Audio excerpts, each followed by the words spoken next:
Então, gente, para iniciar, a gente tem que entender como que a humanização, né, o processo de humanização, pensa em produzir saúde. Consiste nessas três metas, três diretrizes, né, essas três coisas norteiam a humanização dentro do serviço de saúde, que é a inseparabilidade entre a gestão e a assistência. Essa inseparabilidade entre gestão e assistência está relacionada com práticas que se complementam, seja da atenção de saúde, sejam os profissionais de saúde fazendo a atenção e também a gestão, porque se a gente não tem uma gestão participativa, uma gestão que ajuda, uma gestão que sabe os problemas que aquela unidade de saúde ela está passando, ou que está acontecendo, fica difícil de fazer um processo de humanização. Então, a gestão e a atenção, elas não podem estar separadas, elas têm que estar juntas, elas estão intrinsecamente relacionadas nesse processo de produção de saúde, tá? O segundo é o aumento do grau de comunicação entre sujeitos e equipe, que é o que a gente chama de transversalidade. Esse aumento de comunicação a gente sempre vai falar, porque ajuda no processo de humanização, e aqui nessa transversalidade está relacionada com a equipe multidisciplinar, que são vários saberes que eles perpassam, que eles transversam, né? Faz essa transversalidade dentro da atenção. Então, tem o nutricionista, tem o educador físico, tem o psicólogo, e faz essa comunicação entre sujeitos e a equipe em si. A equipe multidisciplinar em si faz essa comunicação, tá? E, por último, é a autonomia e o protagonismo dos sujeitos, que a gente vai falar muito disso dentro do processo de humanização, que é a autonomia da pessoa, né? Ele é o ser que está, que a nossa assistência está sendo prestada, e ele tem que ter autonomia para dizer o que ele quer e também para entender que o processo de saúde dele, aquele processo de tratamento, é uma corresponsabilidade, né? É uma corresponsabilidade entre a gestão, entre o próprio usuário, que é o paciente, e a equipe de saúde. Então, ele tem essa autonomia, tem o protagonismo, então ele tem uma responsabilidade em relação ao tratamento dele, porque eu, por exemplo, eu sou enfermeira e eu faço uma consulta de enfermagem para o paciente que tem hipertensão e diabetes. Só que aí eu falo para ele, oriento, só que ele não tem protagonismo, ele não faz o papel dele. Então, a Política Nacional de Humanização, né, a humanização, na verdade, em si, ela fala dessa autonomia e desse protagonismo dos sujeitos, né? Seja o usuário, a gestão e o paciente. Então, é uma corresponsabilidade, não é só responsabilidade da gestão produzir saúde, não é só uma responsabilidade do usuário produzir saúde e muito menos apenas dos profissionais de saúde. Então, é uma autonomia e protagonismo de todos os sujeitos desse projeto, né? Tá, desse processo de saúde e doença. Entenderam, gente, aqui essas três coisinhas? Sim, não tô ouvindo ninguém. Sim. Tá bom. Sim. Então, a humanização como política de saúde, ela basicamente existem esses três programas, né? Programas, políticas. O primeiro é o PNA, ou o Programa Nacional de Humanização da Assistência Hospitalar, que foi aquele programa que a gente viu que aconteceu na 11ª Assembleia, né, Nacional de Saúde, que vieram aquelas pessoas que o ministro de Saúde convidou um grupo de profissionais para dar palpite e desenvolver esse programa. Então, esse Programa Nacional de Humanização de Assistência Hospitalar é aquele programa que foi feito por aquela equipe de saúde, para aqueles profissionais de saúde. Só que foi-se necessário, né, eles perceberam com o tempo que esse programa, que era um projeto piloto, que foi implantado só em algumas unidades de saúde, era necessário, além de um programa, ter também uma política, que foi quando nasceu a Política Nacional de Humanização, que é o PNH, que é o Humaniza SUS, né, Atenção e Gestão do SUS. Ela veio para complementar esse programa nacional e entrou com uma política para entrar em todas as unidades de saúde, seja a nível hospitalar, urgência e emergência, atenção básica, tá? E, por último, o REUNA, que é uma rede de humanização do parto e do nascimento, que é uma rede, né, são medidas, são intervenções que acontecem especificamente nesse processo do parto e do nascimento, que vai do pré-natal até o pós-parto, né? Até 45 dias do pós-parto também entra nesse processo de humanização do parto e do nascimento. Então, o PNA, o Programa Nacional de Humanização da Assistência Hospitalar, ele foi feito no ano de 2000, como a gente viu, como um projeto piloto. O Ministério da Saúde lançou esse programa com o objetivo de promover uma cultura de atendimento de saúde nova, que era uma cultura que respeitasse os princípios do SUS, que o SUS também tinha sido implantado, foi implantado em 88, com a nova Constituição. Então, esse programa, ele veio para efetivar esses princípios do SUS, que são aqueles que a gente viu que é a integralidade, o atendimento integral desse usuário, a universalidade, que qualquer pessoa tem acesso ao Sistema Único de Saúde, e a equidade, que é a justiça, a igualdade do sujeito. Gente, tem alguém com o microfone ligado, vou pedir para desligar, por favor, que está dando interferência aqui.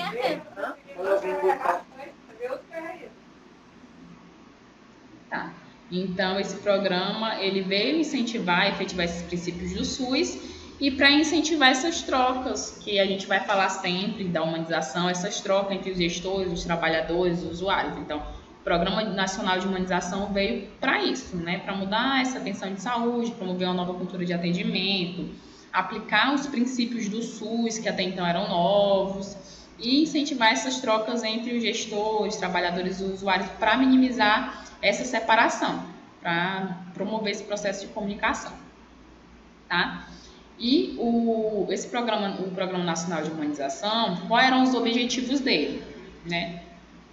Fortalecer as iniciativas de humanização que já existiam na rede hospitalar, então era fortalecer aqueles profissionais, né? Estimular aqueles profissionais que já faziam medidas de humanização, intervenções que consistiam em humanização, melhorar a qualidade e eficácia da atenção dispensada aos usuários na rede hospitalar. Então, basicamente, melhorar essa atenção, a qualidade dessa atenção. Se eu tenho um processo, eu tenho esse paciente internado e eu quero prestar uma boa assistência, o ideal é que seja humanizado e não só pensar no processo doença, né? Pensar no paciente como um todo, aquilo que a gente já vem falando nas outras aulas.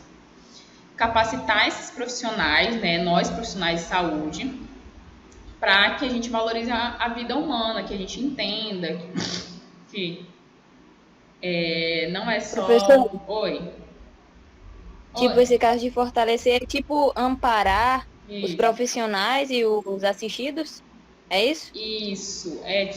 O programa, ele tem alguns recursos, né, para fortalecer, para incentivar, para capacitar esses profissionais para que eles sejam humanizados. Então, fortalecer nesse sentido, né, de estimular, de capacitar esses profissionais, que é um direito do profissional de enfermagem, dentro da Lei 8.080, é um direito nosso, que o SUS, né, que a rede em si, que nós podemos nos capacitar nos processos, seja de humanização, seja de outros processos. Então, o PNH entra com isso, fortalecer essas iniciativas, capacitar a gente enquanto profissionais para a gente entender esse processo de humanização, que até então é muito novo, entendeu?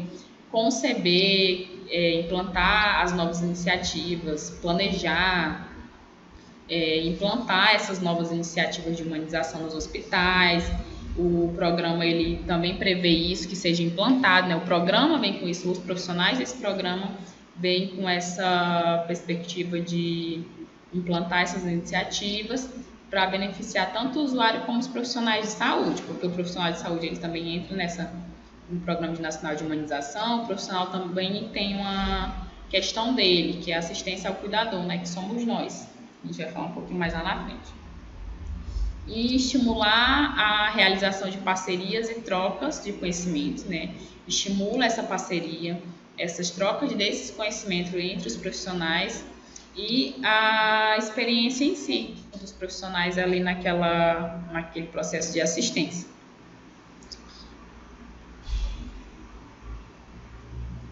A humanização no hospital. Ela é voltada para o processo de educação e tratamento desses profissionais, né, e treinamento, na verdade, desses profissionais, de modo que a gente aprenda que essas intervenções não sejam como que eu digo, intervencionistas em si, que sejam medidas, que sejam intervenções que deixam o paciente mais confortável ali naquela situação, que não seja só para chegar lá no paciente e fazer isso. Não, tem que ter um fundamento, as coisas têm que acontecer para deixar o paciente mais confortável naquela situação. As pesquisas mostram que quando se trabalha com o processo de humanização, esse paciente tem uma redução do tempo de internação, porque esse paciente consegue se recuperar mais rápido, porque ele está sendo bem tratado. Ele sabe que quando a equipe de enfermagem vem, não vem só para furar ele, entendeu? Vem para conversar, vem para perguntar, vem para explicar. Então, essa humanização reduz o tempo de internação, esse paciente ele se recupera mais rápido, já tem estudos que falam sobre isso. Aumenta o estado geral desse paciente, do profissional, né? Porque esse paciente está sendo bem tratado, então ele vai ter uma melhora significativa. Ele vai, mesmo que ele esteja numa situação ruim, né, paciente muito grave, o estado geral dele vai ser melhor, ele vai conseguir passar por aquilo ali de uma maneira mais, digamos, fácil, né, mais tranquila, na verdade.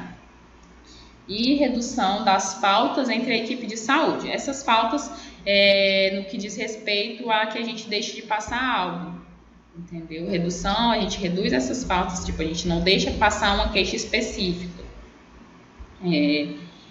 As pesquisas mostram, né, que essa redução dessas faltas também promovem esse processo de humanização, também promove essa assistência humanizada para o paciente, que a gente esteja atento às queixas do paciente, esteja atento a perguntar o que ele está sentindo, a explicar. Então, a gente faz a redução dessas faltas entre a equipe de saúde, entre nosso processo ali naquele plantão.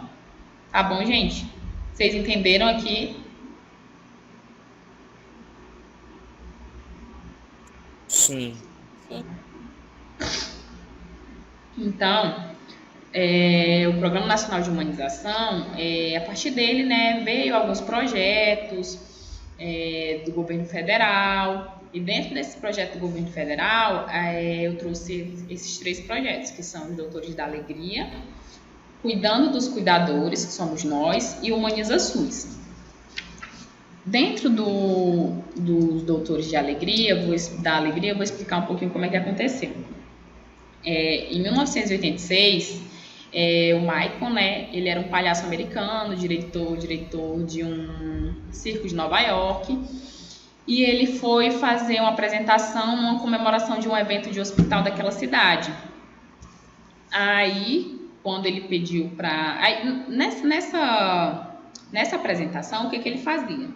Ele fazia a satirização das rotinas médicas, principalmente as mais conhecidas, né, das crianças, no caso o público era criança, ele fazia um espetáculo que consistia em realização de transfusão de milkshake e transplante de nariz vermelho. Então, assim, todo mundo, a aceitação do público foi muito receptiva, foi positiva em relação a essa apresentação desse palhaço americano. Aí ele viu que a aceitação foi boa e o Michael ele pediu permissão para visitar as crianças que não tinham sido capazes de participar do evento, né? Porque esse evento tinha sido no hospital, mas algumas crianças que estavam grávidas ou não podiam sair da cama não tiveram a oportunidade de assistir essa apresentação. Então ele pediu para a direção do hospital para visitar essas crianças na enfermaria, né? Então, chegando lá, ele, né, utilizou os mesmos meios, fez a apresentação e as crianças que se encontravam deprimidas ali naquele hospital, elas fizeram o máximo para participar da dinâmica dos jogos propostos por ele, né, que foi uma forma de tirar aquelas crianças da rotina, de tirar elas fez elas esquecerem daquele momento ali, né, tão difícil ali no hospital, seja do tratamento que elas estavam passando. Aí, por conta disso, o hospital ele resolveu investir na continuidade do trabalho do Michael. Então, foi assim que nasceu o Doutores da Alegria. Foi uma iniciativa, né, assim, de uma apresentação do hospital, as pessoas acabaram gostando e o hospital resolveu investir na continuidade desse trabalho e a gente vê esse trabalho até hoje, né, no Brasil e no mundo. É muito utilizado na internação de crianças no hospital. Os Doutores da Alegria, ele tem uma missão de ser uma organização que leva alegria para essas crianças no hospital. E também, né, as pessoas que estão ali, principalmente os pais, porque as crianças estão ali geralmente com os pais, porque tem a lei do acompanhante, então geralmente tem as crianças e os pais. Então, os doutores da alegria levam essa alegria para as crianças, para os profissionais de saúde, para as pessoas que estão ali no processo, que estão vendo, né, uma forma de tratamento. E não é qualquer pessoa que pode ser doutor da alegria. São pessoas que têm DTR de ator, que é um DTR de ator, DTR de palhaço, que é tipo um registro profissional regulamentado. Então, não é qualquer pessoa que pode ser doutor da alegria. Mas, para vocês entenderem, né, é um programa que tem a missão de levar alegria para essas crianças dentro do hospital, para minimizar esse processo de sofrimento da criança ali na enfermaria.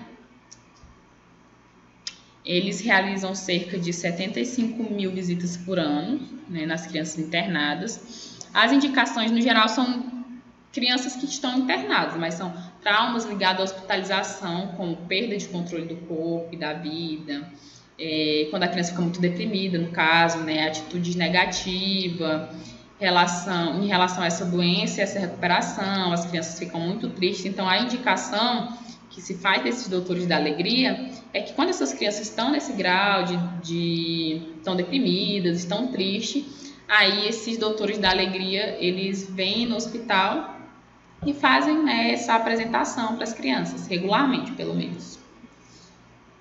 Tá bom, gente? Entenderam aqui os doutores da alegria? A não ser que a criança tenha medo de palhaço. Né? A não ser que a criança tenha medo de palhaço, exatamente. Aí, em relação ao cuidando dos cuidadores, a gente, enquanto profissional de saúde, a gente sofre muitas mudanças, modificações com o processo, com a rotina que a gente vê, no geral, no hospital. Né? A gente tem um tratamento especializado, a gente é treinado para fazer aquilo e a gente acaba sendo exposto, toda a rotina a gente é exposto a ver aqueles pacientes com dor, a gente vê morte, vê vários processos acontecendo ali naquele hospital, naquela unidade de saúde. E para a gente é complicado também, não é complicado só para o paciente, a gente, enquanto cuidador, equipe de enfermagem que está ali perto do paciente, a gente sente, e quem não sente é porque já se desumanizou. Mas a gente sente essa realidade, né, a gente vê a morte de perto, vê a doença de perto. Então, a gente tem um acúmulo de atividades muito grande, a equipe de enfermagem. A gente tem uma sensação de culpa quando a gente cuida de um paciente, a gente às vezes acha que não prestou uma assistência tão legal, ou que aquele dia não foi muito legal, então a gente se culpa muito. A gente tem uma sensação de incapacidade em relação ao tratamento, porque muitas vezes o paciente não tem prognóstico, a gente só está em cuidado paliativo, não tem mais o que fazer por aquele paciente, ou o paciente está em tratamento e tem muitas condições adversas, ele tem muito efeito colateral da doença, dos remédios, né, da doença em si. A gente acaba, como equipe de enfermagem, negligenciando também sintomas do nosso desgaste emocional. A gente tira muito plantão, né, muito plantão.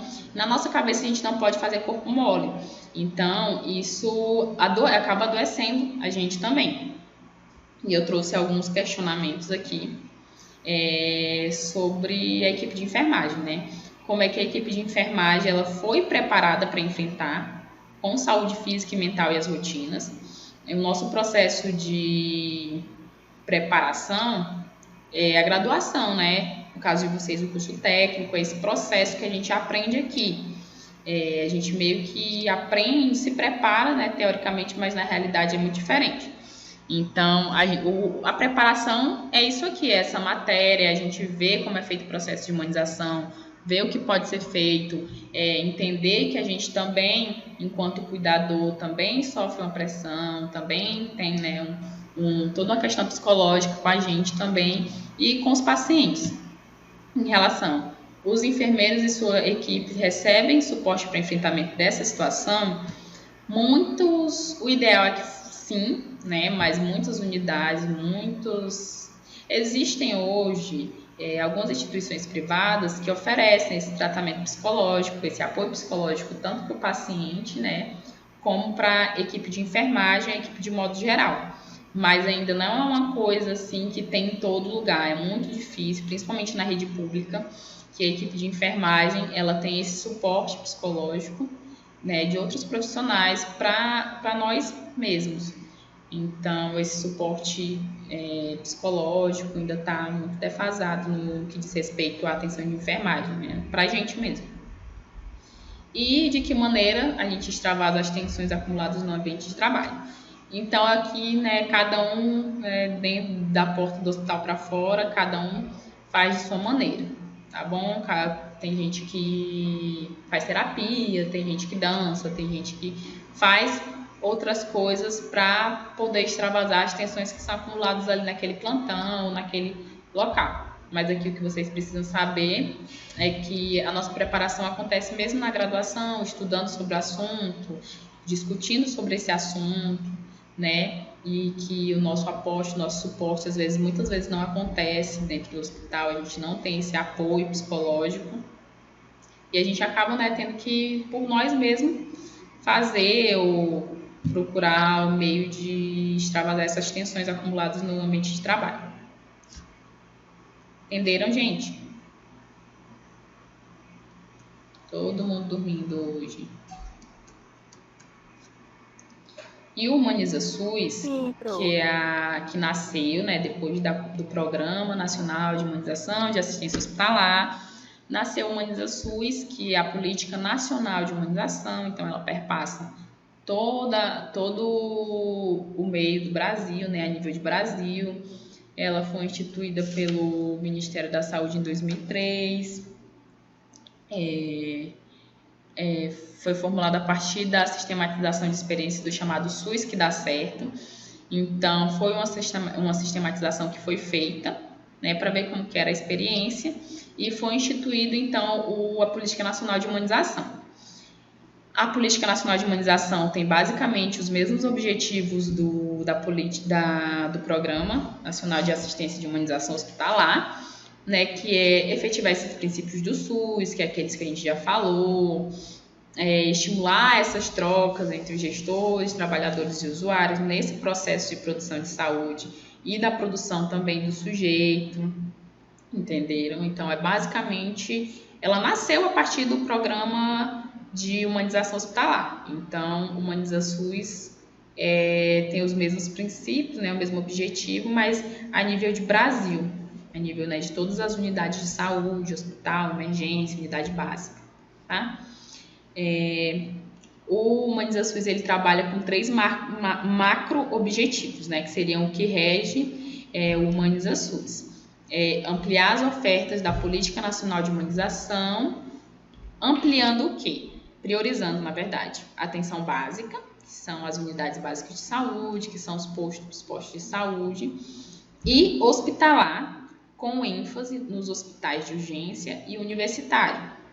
Então, o primeiro macro-objetivo é ampliar a oferta dessa política a nível nacional, só que priorizando quais níveis de assistência?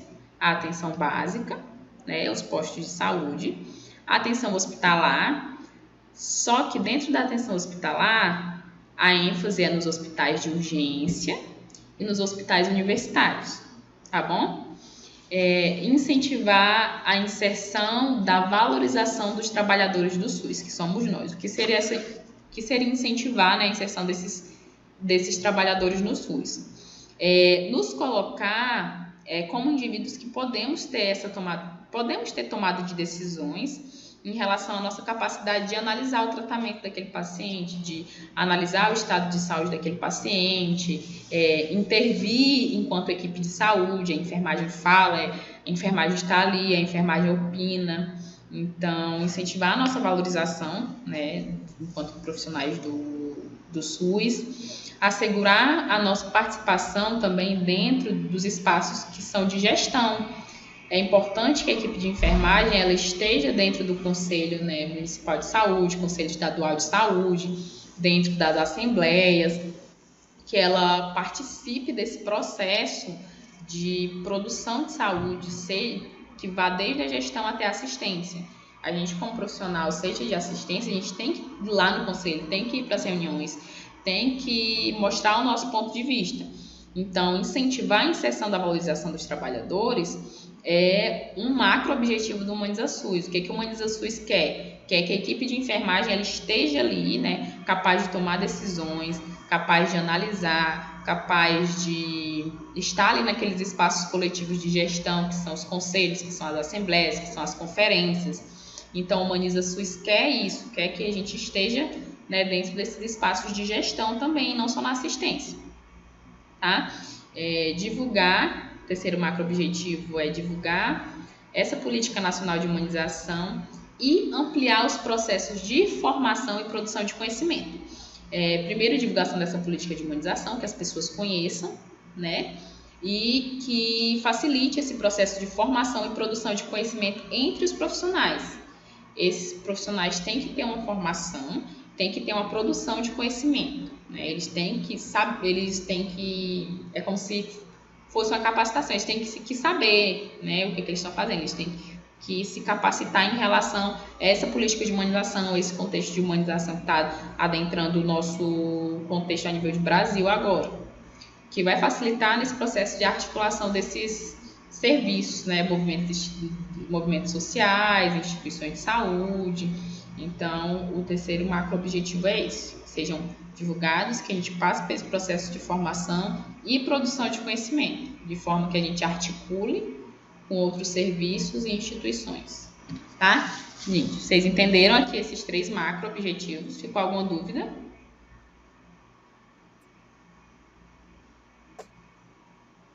Não.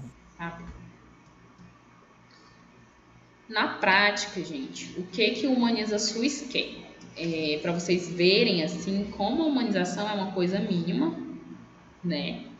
É uma coisa, assim, que, digamos, que não é tão científica para não ser feito. Então, na prática, o que o Humaniza SUS quer? Para vocês verem como é uma coisa simples. Redução de filas e do tempo de espera com ampliação do acesso.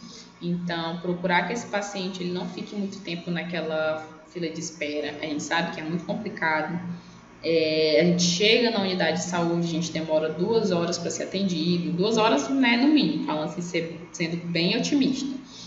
A gente, quando vai para a unidade de saúde, a gente já pressupõe que vai ficar o dia inteiro. Então, um dos resultados que o Humaniza SUS quer é essa redução dessas filas e desse tempo de espera, né, que esses profissionais eles consigam fazer essa assistência de qualidade, com um bom tempo. Também não dá para atender o paciente 15 minutos, mas de forma que esse paciente não espere muito, tá? Que esse atendimento ele seja acolhedor, né, por favor, o mínimo, resolutivo, baseado em critérios de risco, que isso aqui está relacionado aos atendimentos de urgência e emergência, né, que fala da equidade, que os diferentes têm que ser tratados como diferentes. Então, se um paciente chega para mim com uma crise hipertensiva e ele está, né, com infarto, caminhando para um infarto agudo do miocárdio, eu vou deixar esse paciente passar na frente de um paciente que está com uma dor, né, seja uma dor que passe com analgésico. Então, esse atendimento tem que ser acolhedor e baseado em critérios de risco. Esse paciente ele tem que ser tratado de acordo com o estado de saúde dele naquele momento. Implantação de modelo de atenção com responsabilidade e vínculo. Responsabilidade é aquilo que a gente já falou, né? As pessoas, profissional, gestão e os usuários se responsabilizem por esse processo de saúde, né, de doença, de prevenção, de promoção, que a gente se responsabilize nesse processo de atenção e também que promova esse vínculo entre a equipe e o usuário. Garantia dos direitos do usuário. A gente, enquanto equipe de saúde, a gente sabe quais são os direitos desses usuários, a gente sabe que esse usuário ele tem o direito, não é porque ele não está pagando, a gente está falando de SUS, não é porque ele não está pagando, entre aspas, né, porque todo mundo paga imposto e o SUS, a saúde é um direito do Estado, não é porque esse paciente não está teoricamente pagando que ele não tem nenhum direito. Esse paciente ele tem direito, e geralmente a equipe de saúde, nós, equipe de enfermagem, a gente sabe quais são os direitos desse paciente. A gente sabe que esse paciente ele tem direito de ter um acompanhante desde o momento que ele dá a entrada no hospital até o momento que ele sai. A gente sabe que aquela mulher, mesmo que ela tenha um parto cesáreo e o médico pede para o acompanhante sair da sala de cirurgia no momento, a gente sabe que aquilo não pode, que ela tem direito àquele acompanhante dentro de todo o processo pré-parto, parto, né, puerpério.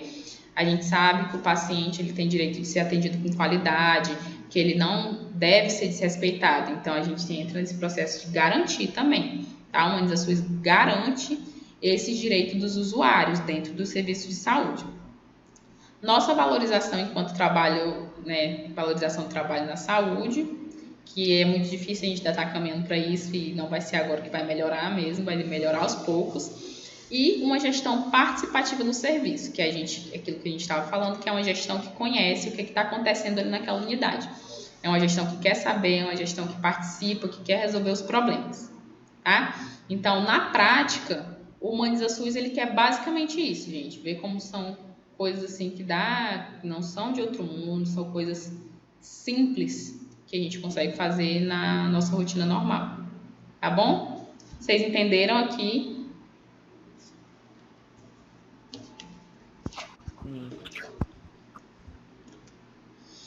Então, o REUNA, que é o terceiro programa, é a Rede Nacional de Humanização do Parto e do Nascimento. Ela foi criada em 17 de outubro de 93, então ela já tem um tempo, né? Ela se dirige às mulheres parturientes, né, os homens, sejam acompanhantes, sejam os profissionais de saúde, setores da sociedade civil, profissionais de saúde, da educação, planejadores e executores da política de saúde. Então, a Rede Nacional ela foi criada, né, se dirigindo a essas pessoas. Tá? Qual o objetivo do programa? Mostrar os riscos à saúde de mães e bebês frente às práticas obstetras inadequadas e intervencionistas. O objetivo do programa é que essa mulher, essa mãe, ela saiba quais são as práticas obstétricas que são inadequadas quando eu estou com a paciente, quando eu estou com a parturente, na verdade, no pré-natal. Eu tenho que falar para ela o que é inadequado dentro da assistência obstétrica. Olha, o médico, ele, por exemplo, não pode subir em cima de você quando você estiver no processo, né, de expulsão. Se está no processo de expulsão, aí o médico vai lá e empurra o bebê da sua barriga. A gente tem que falar, não pode, isso não, dentro da rede, né, de humanização do parto e nascimento, isso é uma prática obstétrica inadequada, é vista agora como violência obstétrica. Intervenções demais também desnecessárias. A gente tem que falar para essa mãe o que é uma intervenção desnecessária, tipo estourar a bolsa amniótica, né? Não pode, é uma intervenção desnecessária. Então a gente mostra os riscos para essa mãe, para esse bebê, para essa mãe, né, em relação a essas práticas obstétricas inadequadas. Resgatar o nascimento como um evento existencial e sociocultural crítico. O que isso quer dizer? A gente tem que resgatar a ideia que o nascimento, ele é um evento natural, gente. É um evento que acontece, não é um evento, ai meu Deus, essa mulher... Não é assim. O parto aconteceu desde sempre. Então, a gente tem que fortalecer essa ideia de que é um evento sociocultural normal, né? Crítico, que tem as suas peculiaridades, mas é um evento normal, natural para aquela mulher, tá? Incentivar essas mulheres a aumentar a sua autonomia e poder de decisão sobre os seus corpos e seus partos. Quando a gente fala sobre incentivar as mulheres a aumentar a sua autonomia, para que essa mulher tenha autonomia, essa mulher tem que ter conhecimento, né? Então, se eu, enquanto enfermeira, dentro do pré-natal, eu falo para essa mulher que ela só pode parir deitada, ela vai pensar que ela só pode parir deitada. Mas não, ela tem que saber que ela pode parir de lado, ela pode parir de cócoras, ela pode parir em pé. Então, essa mulher, para ela ter essa autonomia, ela tem que ter conhecimento. A gente, como equipe de saúde, tem que falar para essa mulher tem que dar informação para que ela tenha autonomia sobre o corpo e sobre as decisões dela durante o processo de parto, né? Durante a assistência ali do parto. É importante a gente incentivar e aumentar a autonomia dessa mulher. Nós, equipe de enfermagem, né? Estou falando lá dentro do PPP, lá dentro da sala de parto, quem fica é a equipe de enfermagem, né? Enfermeiro, geralmente enfermeiro obstetra, e os técnicos de enfermagem. Então, tratar essa mulher bem e ela tem autonomia, falar que ela tem autonomia para decidir como que ela quer parir. Se ela quer parir de um jeito, se ela quer comer, se ela não quer comer. Entendeu? Então, a gente tem que incentivar e aumentar a autonomia dessa mulher naquele processo que é tão, né, especial para essa mulher ali naquele momento. Aliar conhecimento técnico e científico sistematizado e comprovado a práticas humanizadoras de assistência a partos e nascimentos. Nada de achismo. Toda a nossa assistência de enfermagem tem que ser baseada em estudo, né? Tem que ser baseada em conhecimento técnico e científico, tá? Tomem posse disso, né? Estudem em relação a todo, não só do parto que eu tô falando, em relação a tudo. A gente tem que aliar o nosso conhecimento técnico, que é a nossa habilidade, né, ao nosso conhecimento científico. A gente tem que saber o que nós estamos fazendo. Principalmente a gente, equipe de enfermagem, tá ali com o paciente a todo momento, tá? Vocês entenderam, gente, aqui o objetivo desse programa do Rede Una? Tá bom. A realidade do processo de parto e nascimento. Gente, o slide está com muito texto, porque eu não vou enviar literatura para vocês, tá? Eu quero que vocês estudem só pelo slide, porque era muita coisa, então coloquei logo tudo no slide para vocês não terem que ficar com mais, tipo, slide e conteúdo. Eu coloquei tudo no slide para vocês conseguirem estudar por ele, por isso está com muito texto. Então, assim, como que é a realidade do processo de parto e nascimento, né? Como que era, né? Como que não deveria ser. Geralmente, essa mulher ela é deixada deitada com indução. O que seria deitada com indução? Seria ocitocina, né? Misoprostol. Então, essa mulher geralmente é deixada ali com indução do processo de trabalho de parto. Muitas das vezes com a intenção de conduzir o parto para que ele se torne o quê? Mais rápido, né? Às vezes essa mulher, ela consegue parir, ela vai parir, gente, ela vai parir normal, aquela mulher vai ter um parto normal, só que a equipe de saúde ela não quer esperar, principalmente o médico. Aí eles fazem a indução desse parto, né, com ocitocina, fazem a ruptura da bolsa para acelerar esse processo de parto, só para entender o interesse do obstetra, do médico, né, e da equipe do hospital, porque a equipe quer que esse paciente, né, termine o trabalho de parto. Então, é assim geralmente que acontece, tá? E isso é muito verdade, quando a gente chega lá na maternidade, é feito isso mesmo. É raro a equipe, é raro a equipe de enfermagem, é raro o médico que deixa que essa indução desse parto seja de maneira fisiológica, que vai acontecer de maneira fisiológica, só que demora, principalmente as mulheres que são primíparas, que são aquelas que estão parindo a primeira vez. Então, às vezes, a equipe de saúde, ela não tem paciência e quer fazer a indução desse parto, sendo que não é o ideal, tá? O Brasil, ele é campeão, gente, de cesarianas há 30 anos. Vocês não têm noção do que é isso. Tem maternidades particulares, que chegam ao abusivo índice de 90% a 95% de cesarianas. E a Organização Mundial de Saúde, né, ela recomenda um índice máximo de 10% a 15%. E esse índice de 10% a 15% são aquelas situações que realmente é necessário que se faça uma cesárea, né? Um caso de distócia ou, sei lá,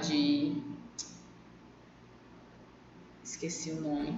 Enfim, mas são casos bem específicos, esses 10% a 15%. Mas no Brasil, o nosso índice é muito abusivo de cesariana. Na verdade, a cesariana ela é programada hoje em dia.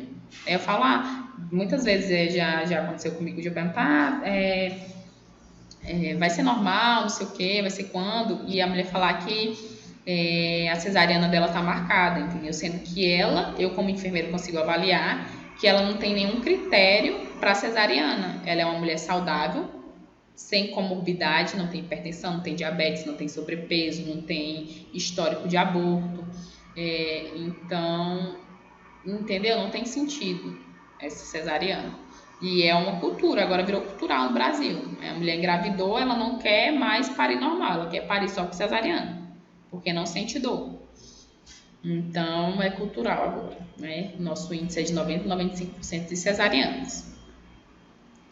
Tem países como o Japão, a Holanda, que tem índices abaixo de 10%. E uma grande parte dos partos são realizados em casas com seus familiares. Que isso é o parto humanizado, né? Que a gente diz, o parto natural, na verdade.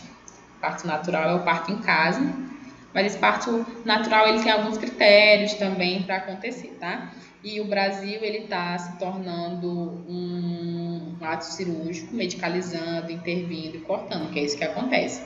Ao invés de a gente incentivar esse processo do parto normal, o que acontece no Brasil é que acontece cada vez mais cesariana, acontece cada vez mais a medicalização dessa mulher no processo de parto, acontece muitas intervenções quando essa mulher está no processo de parir, sendo que o processo de parir é um processo natural.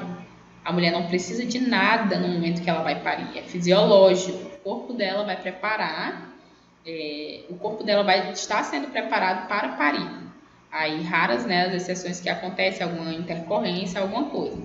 E também a questão de cortar, que é a episiotomia, que é muito feita ainda, é proibido, mas muitos médicos ainda fazem. Então, o nosso parto aqui no Brasil, ele é caracterizado por essa assistência intervencionista, que não é o indicado, tá? Uma consulta de rotina de pré-natal dura no máximo 15 minutos, né? Então, 15 minutos eu não consigo avaliar essa gestante direito. O médico ou o enfermeiro se limita a prescrever só os exames, medicalizar o que não é doença. Às vezes essa gestante ela tem uma queixa que é normal, né? Tem algumas queixas que são normais para o processo de gravidez, mas às vezes é muito medicamento, coisa demais, né, que não precisa dentro dessa consulta de rotina. Aproveitam também os profissionais, muitas das vezes, para simular que há alguma coisa tem algo de errado de risco, principalmente as empresas privadas. Às vezes aquela mulher nem precisa daquele exame, né? Não estou falando da ultrassonografia, mas nem precisa, sei lá, de uma ultrassonografia morfológica, se eu não me engano o nome, que sempre fazem, entendeu? Sem necessidade. Às vezes não tem nada, essa paciente não tem histórico, nada na família, não tem nada, e só para ganhar dinheiro, na verdade, é feito pedidos muitos exames desnecessários nessa consulta de rotina, tá? E às vezes induz esse paciente a fazer uma cesariana, estimula essa paciente a fazer uma cesariana. Observando os dados de uma favela de São Paulo, cujos partos são assistidos por uma parteira, teremos um bom exemplo de como nascer é um ato natural para as mulheres de gestação de baixo risco. Então, assim, é um estudo, né? Esse é um estudo que foi feito.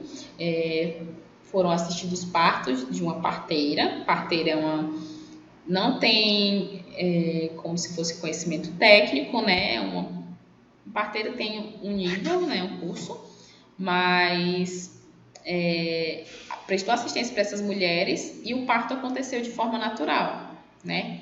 E parto de baixo risco, que são mulheres que não têm comorbidade, não têm histórico, né, de doença, de hereditariedade, enfim. Então, esses partos aconteceram, né, esses partos de baixo risco, porque o parto é algo natural, não precisa que fique fazendo intervenção a todo momento. E ali as complicações de cesáreo somaram 3%. As mulheres não isoladas não se usam medicamentos e o índice de episiotomia é de 17%.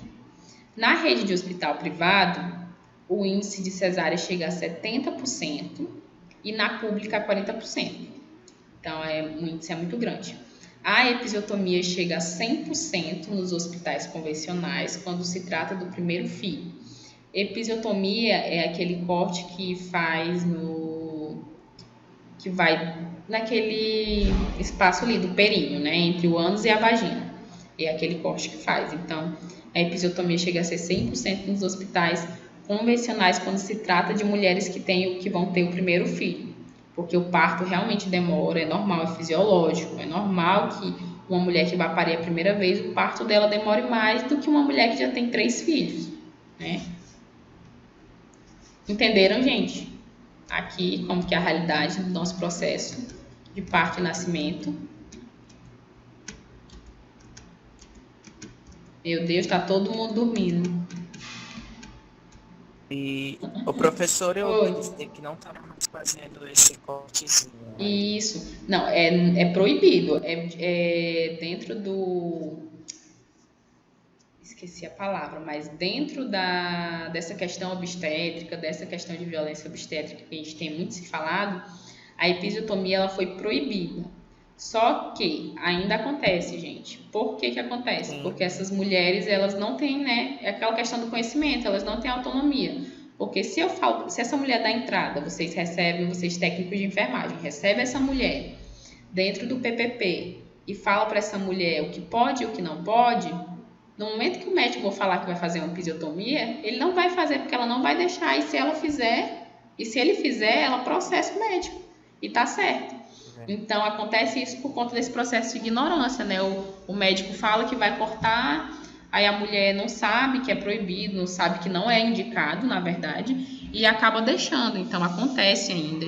Acontece, eu já vi acontecer, mas não é indicado, tá? Não é proibido, na verdade, foi proibido, mas ainda se faz.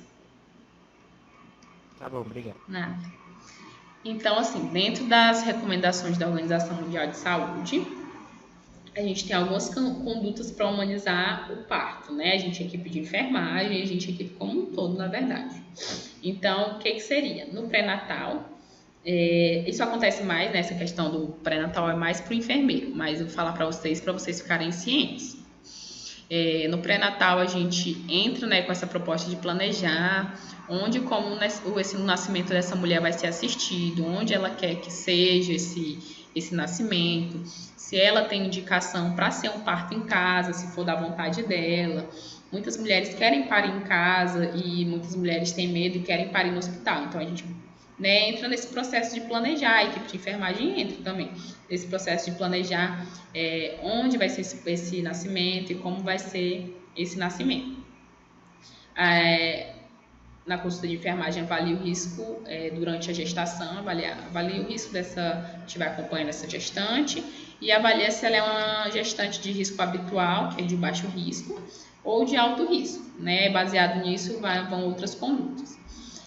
Monitoramento do bem-estar físico e emocional dessa mulher, físico em relação a se ela não desenvolveu hipertensão na gestação, se ela não desenvolveu uma diabetes gestacional, se ela está bem com esse processo de gestação, se ela não foi vítima de violência, né, sexual. Então, a gente monitora esse bem-estar dessa mulher, físico, emocional, dentro desse aspecto da gestação.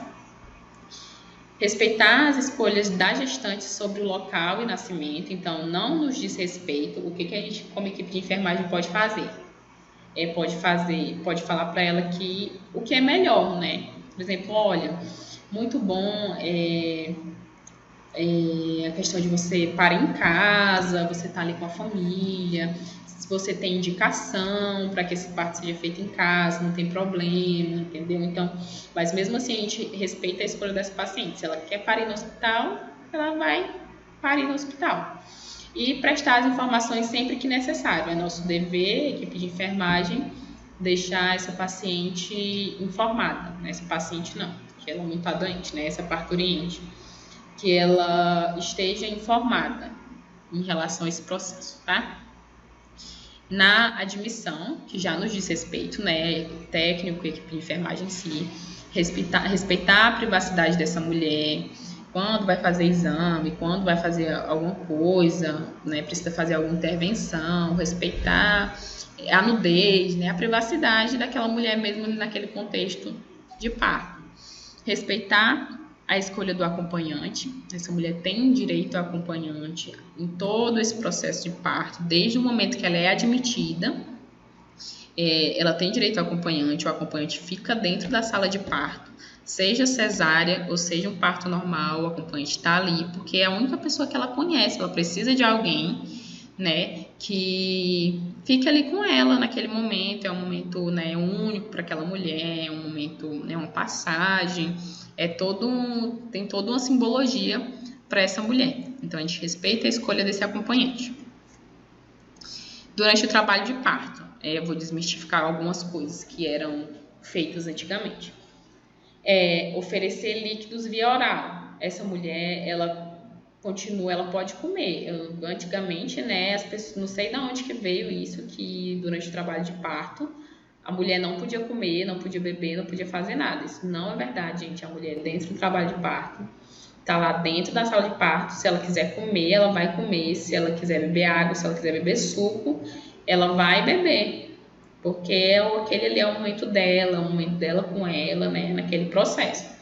A gente vai dar um suporte emocional, empático, vai perguntar, obviamente ela está sentindo dor, vai dar esse suporte, né, de queixas mesmo ali naquele momento, perguntar se está tudo bem, se ela está sentindo alguma coisa, de como está a dor, a gente avalia a dor, prestar informações sempre que necessário, né, não preciso nem falar isso, usar uso único de materiais descartáveis para cada parturiente, respeitar o direito à opinião sobre a episiotomia, que é o que a gente falou. Se essa paciente ela está informada, ela vai dizer que não quer, provavelmente não, né?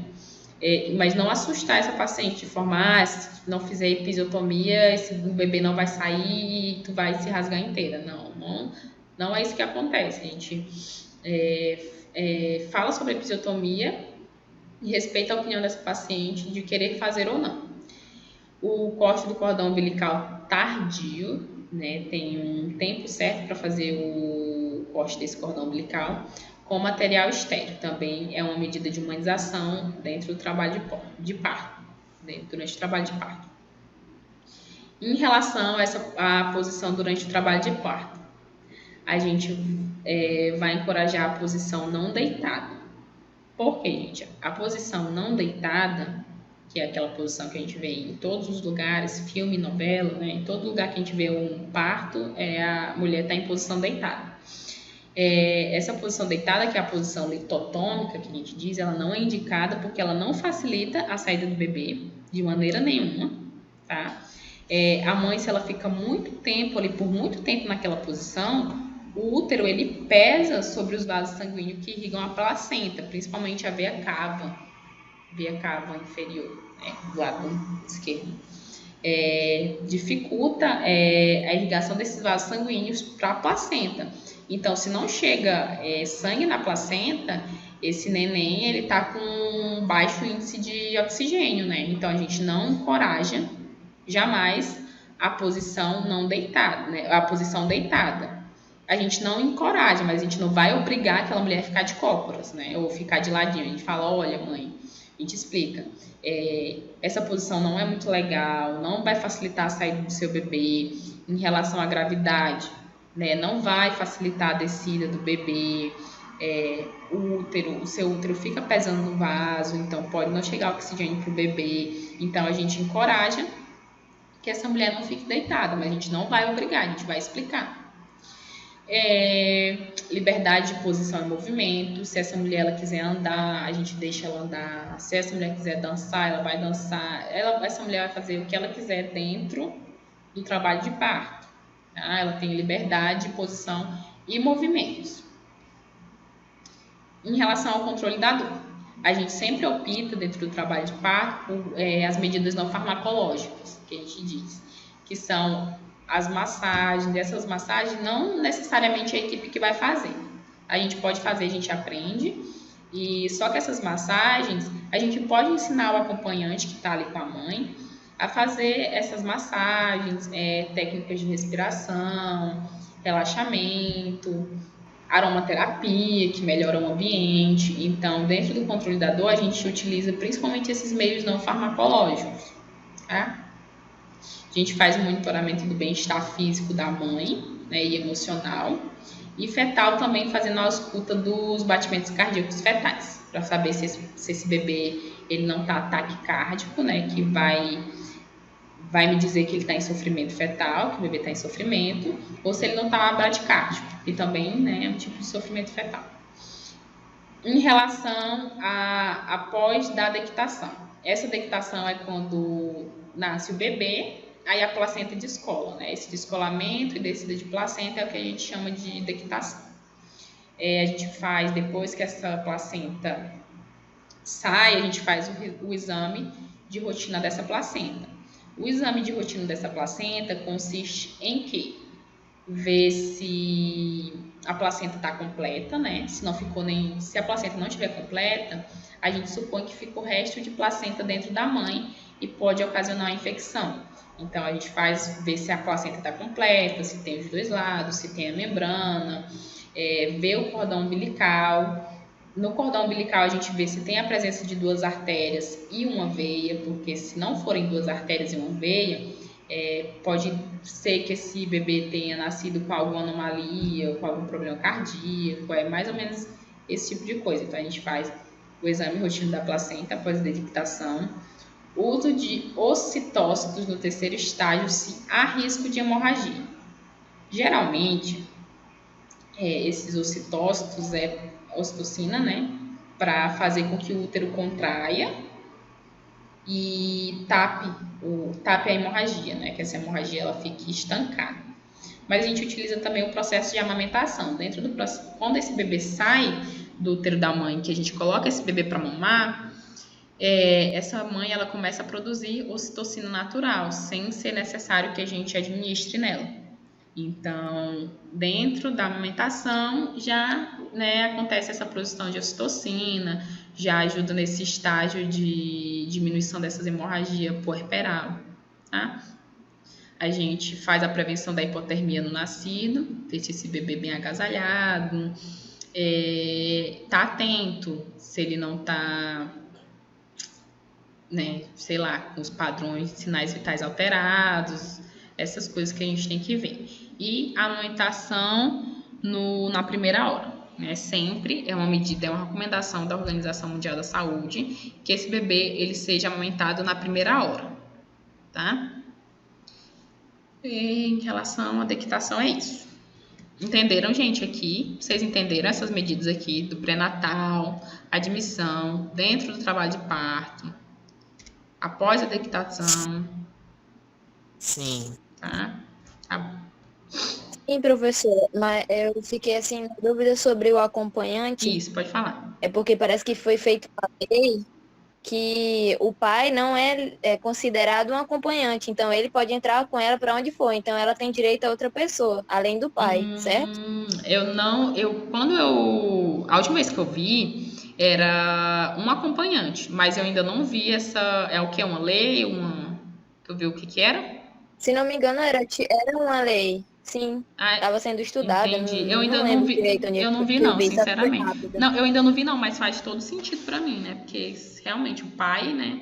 Sim, certeza. Faz todo sentido. Não é acompanhante, não é acompanhante, ele é o pai da criança. Então, faz todo sentido para mim, mas eu realmente vou ver isso, que eu não tinha visto ainda quando eu estava montando a aula, não vi nada sobre, assim, mas tem a questão do acompanhante mesmo, né? A gente tem que ver, tá? Então, deixa eu ver, em relação às posições, né, que a gente falou de cócoras, melhora a circulação, faz essa abertura da pelvis. Na verdade, gente, a posição de cócoras é assim, a melhor posição para parir. Se eu for para uma sala de parto, eu vou incentivar essa mulher a parir de cócoras. É a melhor posição para ela parir, melhora a circulação. O peso do útero não está sobre os vasos sanguíneos, né, grandes, então o bebê está recebendo oxigênio da placenta. Acontece essa abertura e essa expansão do estreito inferior. Esse estreito inferior está relacionado à pelvis, né? Então, a pelvis se abre, então facilita a abertura desse canal vaginal para a passagem do bebê. Sentada, orientando a respiração. Essa sentada é diferente da posição deitada, né? Não é aquela posição litotômica, se vocês verem, aqui nas costas dela tá levantada, né? Tipo uma posição de semi-Fowler.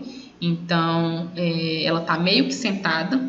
Então, também é uma posição para o parto. Orienta a respiração, orienta que ela fique calma, faz as outras medidas, faz massagem. E também é uma posição boa para o parto.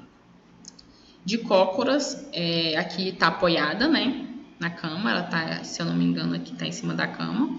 De cócoras favorece a dilatação pélvica pelo auxílio da gravidade. Esse bebê, né, vai descer, tem que descer. Então, a gravidade também favorece quando o processo de parto, né, de passagem do bebê pelo canal de parto, também é favorecido pelo processo de gravidade. Tá, gente? Era isso, então, a aula de hoje. Deixa eu só...